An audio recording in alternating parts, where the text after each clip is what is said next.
കഴിഞ്ഞ കുറച്ച് ദിവസങ്ങളായി നമ്മുടെ വാർത്തകളിൽ നമ്മൾ നിരന്തരം പറഞ്ഞുകൊണ്ടിരിക്കുന്ന ചർച്ച ചെയ്തുകൊണ്ടിരിക്കുന്ന അതിനിർണായകമായ കാര്യങ്ങൾ തന്നെയാണ് ഇപ്പോൾ നടന്നുകൊണ്ടിരിക്കുന്നതും അല്ലെങ്കിൽ സംഭവിച്ചുകൊണ്ടിരിക്കുന്നതും. അമേരിക്ക അവരുടെ ഒരു വലിയ പടക്കപ്പലും കൊണ്ടിട്ടിട്ട് അവിടെ ഭീഷണികൾ മുടക്കിക്കൊണ്ടിരിക്കുമ്പോൾ മറുവശത്ത് ഇറാൻ കൃത്യമായി അടി തുടങ്ങിയിരിക്കുകയാണ്. വെറും വാചകസത്ത് കൊണ്ടുള്ള ഭീഷണിയല്ല, മറിച്ച് അമേരിക്കയുടെ യുദ്ധക്കപ്പലായ USS എബ്രഹാം ലിങ്കണിന് നേരെ കൃത്യമായ നിർണായകമായ ഒരു ആക്രമണ ശ്രമമാണ് ഇറാന്റെ ഭാഗത്ത് നിന്ന് ഇപ്പോൾ ഉണ്ടായിരിക്കുന്നത്. അവരുടെ അതിനൂതനമായ ഡ്രോൺ ശൃംഖലയിൽപ്പെട്ട ഷഹദ് 3 എന്ന അല്ലെങ്കിൽ എന്ന് പറയുന്ന ഡ്രോൺ ഉപയോഗിച്ചാണ് അമേരിക്കയുടെ ആ വമ്പൻ യുദ്ധക്കപ്പലിലേക്ക് ഇറാൻ ഒരു മിന്നൽ നീക്കം തന്നെ നടത്തിയിരിക്കുന്നത്. അമേരിക്ക അവരുടെ കയ്യിലുള്ള ഏറ്റവും പ്രധാനപ്പെട്ട വിമാനങ്ങളിൽ ഒന്നായ F-35 ഉപയോഗിച്ചാണ് ആ ഡ്രോൺ വെടിവെച്ചിട്ടത്. നോക്കണം, അത്രയും നിർണായകമായ ഒരു നീക്കം ആയതുകൊണ്ടാണ് ആ വിമാനം തന്നെ ആ ഡ്രോണിനെ തകർക്കാൻ അവർക്ക് ഉപയോഗിക്കേണ്ടി വന്നതും. ഇതിൽ രണ്ട് കാര്യങ്ങളാണ് നമ്മൾ ശ്രദ്ധിക്കേണ്ടത്, അല്ലെങ്കിൽ നമ്മൾ ഇതിൽ ചർച്ച ചെയ്യേണ്ടത്. ഒന്ന്, അമേരിക്കയുടെ സകല മിസൈൽ സംവിധാനങ്ങളെയും ഡ്രോൺ സംവിധാനങ്ങളെയും കടത്തിവെട്ടുന്ന രീതിയിലുള്ള ഒരു മിന്നൽ നീക്കമായിരുന്നു ഇറാന്റെ ഭാഗത്തു നിന്നും ഉണ്ടായിട്ടുള്ളത്. അതിനെ പൊടുന്നനെ നശിപ്പിക്കാൻ അവർക്ക് F-35 വിമാനം തന്നെ രംഗത്തിറക്കേണ്ടി വന്നു എന്നത് തന്നെ ഇറാന്റെ കരുത്ത് അത്രത്തോളം വലുതാണെന്ന് തെളിയിക്കുന്നത് കൂടിയാണ്.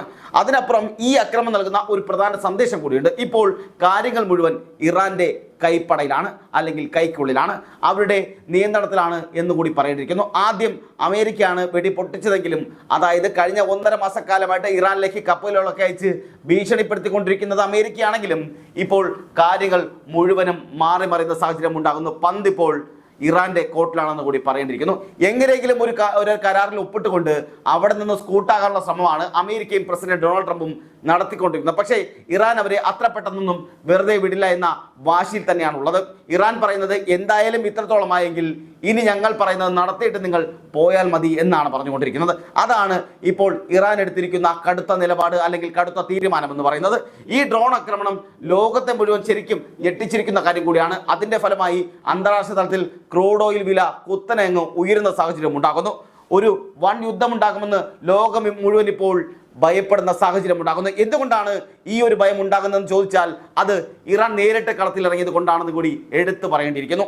ഇത്രയും നാൾ അമേരിക്ക അവിടെ കിടന്ന് വലിയ വീരവാദം മുഴക്കിയിട്ടും കപ്പലുകൾ പശ്ചിമേഷ്യൻ തീരത്ത് കൊണ്ടുവന്നിട്ടിട്ടും അറബ് രാജ്യങ്ങൾ അമേരിക്കയോട് ഇറാനെ ആക്രമിക്കരുത് എന്ന് പറഞ്ഞിട്ടും ഒന്നും തന്നെ അന്താരാഷ്ട്ര തലത്തിൽ ഇത്ര വലിയ രീതിയിലുള്ള റിഫ്ലക്ഷൻ ഉണ്ടായിട്ടില്ല എന്ന് കൂടി പറയേണ്ടിയിരിക്കുന്നു. ക്രൂഡ് ഓയിൽ വിലയൊന്നും ഇങ്ങനെ ഉയർന്നിട്ടുമില്ല. എന്നാൽ ഇറാൻ കളത്തിൽ ഇറങ്ങിയപ്പോൾ ഇറാന്റെ ഒരു ഡ്രോൺ അമേരിക്കൻ കപ്പലിന് മുകളിലൂടെ ഒന്ന് പോയപ്പോഴേക്കും ലോകം വിറച്ചു പോകുന്ന സാഹചര്യം ഉണ്ടായിരിക്കുകയാണ്. ഇതോടൊപ്പം തന്നെ മറ്റൊരു നിർണായകമായ നീക്കവും ഇറാൻ ഇപ്പോൾ നടത്തിയിരിക്കുകയാണ്. അമേരിക്കയുടെ കൊടിയൊക്കെ വെച്ച് ഫോർമൂസ് കടലിടുക്കിലൂടെ ഒരു ചരക്ക് കപ്പൽ പോവുകയായിരുന്നു. ആ കപ്പലിന് നേരെ വലിയൊരു സൈനിക സന്നാഹം തന്നെ പാഞ്ഞെടുക്കുന്ന സാഹചര്യം ഉണ്ടായി.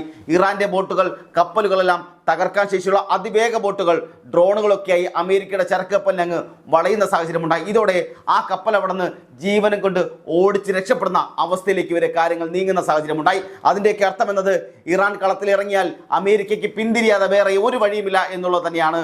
ഹോർമൂസ് കടലെടുക്കും, അതുപോലെ തന്നെ ചെങ്കടലുമൊക്കെ ഇറാന്റെയും അവരുടെ പ്രോക്സി ഗ്രൂപ്പുകളുടെയും കൈവെള്ളയിൽ കിടക്കുന്ന സ്ഥലം കൂടിയാണ്. അവരവിടെ കിടന്ന് അമ്മാരമാടുന്ന സ്ഥലങ്ങളാണ്. അവിടെയാണ് കഴിഞ്ഞ 1.5 ആഴ്ചയായിട്ട് US പടക്കപ്പൽ വന്ന് കിടക്കുന്നതെന്ന് കൂടി നാം ആലോചിക്കേണ്ടതുണ്ട്. അമേരിക്ക എന്താണ് വിചാരിച്ചിരിക്കുന്നത്? ഈ കപ്പൽ കാണുമ്പോഴേക്കും ഇറാൻ പേടിച്ച് മാളത്തിൽ ഒളിക്കുമെന്നാണോ? ആ കപ്പൽ കാണുമ്പോൾ എല്ലാവരും കാലിൽ വീഴുമെന്നോ? അങ്ങനെ അമേരിക്ക പറയുന്നത് പോലെ മിസൈലുകളും ഡ്രോണുകളും എല്ലാം ഉപേക്ഷിച്ച് ഇറാൻ സന്ധി ചെയ്യുമെന്നാണ് വിചാരിച്ചെങ്കിൽ അതൊന്നും നടക്കില്ല. പുതിയ ബാലിസ്റ്റിക് മിസൈലുകൾ ഉണ്ടാക്കാതെ സ്വന്തം രാജ്യത്തെ നശിപ്പിക്കാൻ ശ്രമിച്ച വിധ്വംസക ശക്തികളെ മുഴുവൻ പുറത്തു വിട്ടുകൊണ്ട് അമേരിക്ക പറയുന്നത് പോലെ ഭരണം നടത്താൻ ഇറാൻ നിൽക്കുമെന്നാണോ അമേരിക്ക ഇപ്പോഴും കരുതിക്കൊണ്ടിരിക്കുന്നത് എന്നുള്ള ചോദ്യമാണ് ഉണ്ടാകുന്നത്.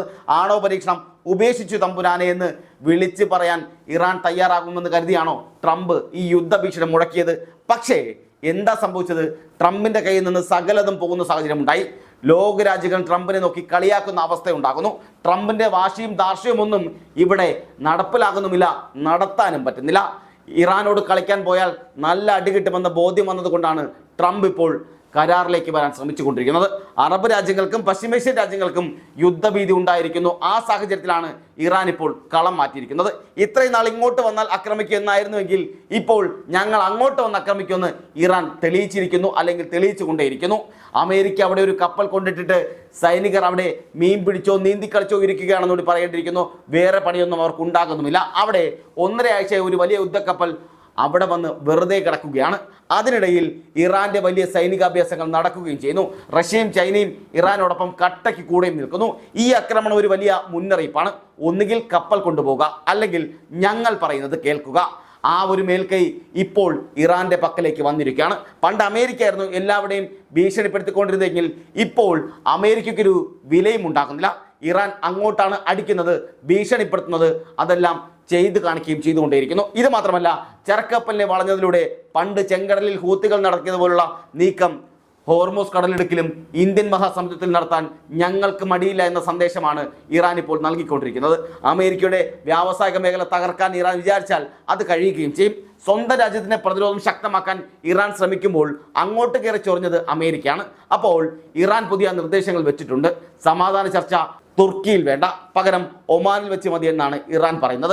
അമേരിക്ക പറഞ്ഞത് ഖത്തറും പാകിസ്ഥാനും കുവൈറ്റും ഒന്നും വേണ്ട, നേരിട്ടുള്ള ചർച്ച മതി എന്നാണ്. ഇറാന്റെ വിദേശകാര്യമന്ത്രിയും അമേരിക്കൻ ദൂതന്മാരും തമ്മിൽ മാത്രം ഉണ്ടാകണം. മിസൈലുകളെക്കുറിച്ചോ ആഭ്യന്തര പ്രക്ഷോഭകാരികളെക്കുറിച്ചോ ഒരു ചർച്ചയും ഇറാൻ അനുവദിക്കുകയുമില്ല. രാജ്യദ്രോഹികളെ വെറുതെ വിടാൻ കഴിയില്ല എന്നും മിസൈൽ പ്രതിരോധത്തിന് ആവശ്യമാണെന്ന്, അതായത് മിസൈലുകൾ പ്രതിരോധങ്ങൾക്ക് ആവശ്യമാണെന്നും അവർ തീർത്ത് പറയുകയും ചെയ്തു. ആണവ വിഷയത്തിൽ മാത്രം ചർച്ചയാവാം, അതിലും ആണവ പരീക്ഷണം നിർത്തിവെക്കുകയുമില്ല. രണ്ടുപേർക്കും പറ്റുന്ന രീതിയിൽ ഒരു കരാർ വേണമെങ്കിൽ ഉണ്ടാക്കാം. അമേരിക്കയുടെ സകല അഹങ്കാരം തകർത്ത് ഇറാനോട് ഒരു വലിയ ശക്തിയായി കൂടി മാറിയിരിക്കുകയാണ്.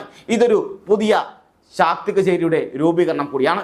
റഷ്യയും ചൈനയും ഇറാനും ചേരുന്ന ഈ ബെൽറ്റ് അമേരിക്കയെ പ്രതിരോധത്തിൽ കൂടിയാക്കിയിരിക്കുകയാണ്. അമേരിക്കയ്ക്ക് ഒന്നും ചെയ്യാൻ പറ്റാത്ത അവസ്ഥയിലാണ് ഇപ്പോൾ ഉള്ളതും. ഇറാൻ ശക്തമായി മുന്നേറുന്നു.